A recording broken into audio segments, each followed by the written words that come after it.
در نقل و انتقالات زمستانی تراکتور کمکار نبود؟ آقای اسکوچیچ لیستی نداده بودن برای خرید؟ حالا شما اگر به تیم‌هایی که به هر حال توی جزء مدعیای لیگ هستن نگاه کنید، تغییر تحول آنچنانی نداشتن. تراکتور هم میگه، حالا من نمیدونم شما چرا اصرار دارین که بگین که ما کمکار بودیم. سپاهان چقدر تغییر تحول داشت، پرسپولیس چقدر تغییر تحول داشت.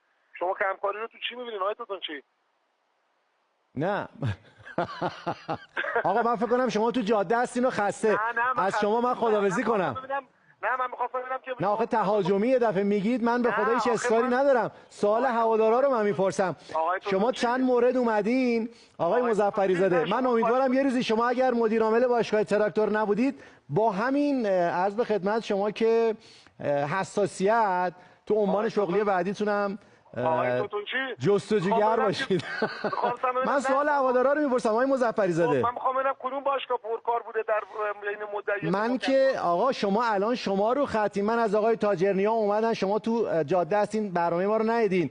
از آقای عرض به خدمت شما که ما میگیم آقای اسکوچیچ همین نفرات رو میخواستن. این سوال هوادارا، سوال مردمه. شما میتونید بگید آقا نه تموم نقطه سر خط. نه شما من هیچ اصراری ندارم.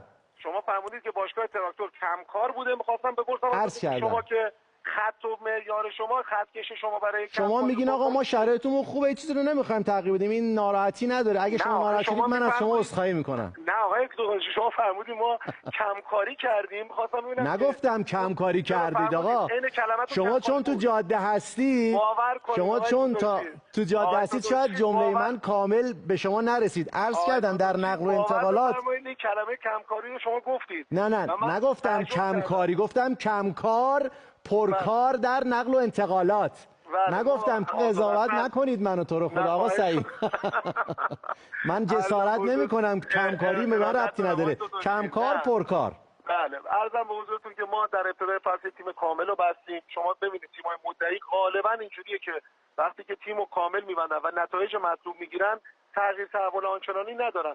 ولی در نقطه ضعف تیم هر جایی که سرمربی به ما اعلام کرد، ما در صدد جذب بازیکن بودیم. یک بازیکن رو به ما معرفی کردن که جذب کردیم. قطعا ما از سهمیه بازیکن آزادمون هم اگر سرمربی تیم هر بازیکنی رو که به ما اعلام بکنن، باشگاه کاملا آمادگی داره برای جذب بازیکن. پس آقای اسکوچیچ از شرایط تیم راضیه. دم شما هم گرم، ممنون که وقت گذاشتین در اختیار ما. ارادتمندم. وقتتون بخیر، خدا نگهدار شما.